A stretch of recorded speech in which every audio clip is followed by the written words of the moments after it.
Şafağın ayak sesleri. Özgürlüğü bağladık semaya, ana dilimizle tutunduk sirenlere.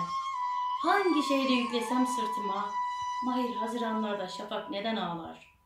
Küskün çiçeklerin sofrasında bir peri, pörsümüş çiçeklerin yüzünde kan lekesi. Körebelerin hangi umuda mülteci, apar topar aldılar içeri sevdiceğimi. Bu yıkıcı düzende korku da neydi? Toprağa mıhlanmış insan cevheri. Kızıl bir unutkanlık içinde bu topraklar.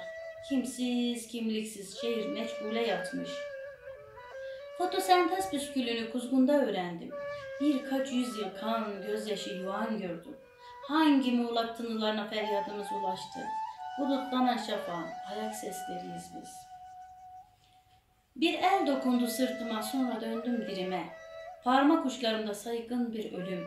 Işıktan kavisler yaptım, içinde bahar. Saçlarını örüyordu yıldızların. Medeniyet diye diye yürüdük evlerimize. Emeğin gözlerinde fabrika dumanı. Şafağın ayak sesinde mukavele okuyordu çocuklar. Savaş bizi görünmez dikenli tellere sürükledi. Ortadan kırıldı adalet saplı bir hançer türünde.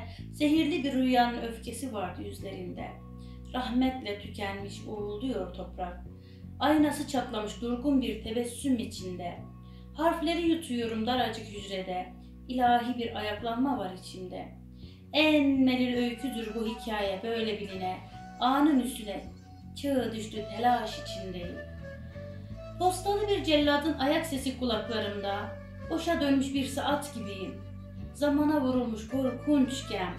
Söz, örf, çekiç, her şey küle döndü Sümerlerden bu yana. 33 kurşunun silahı değişse de mayası bozuk. Vali meçhullerin berfu anası, kulelerin dibinde. Tüm olay bulguları şafağın ayak sesinde.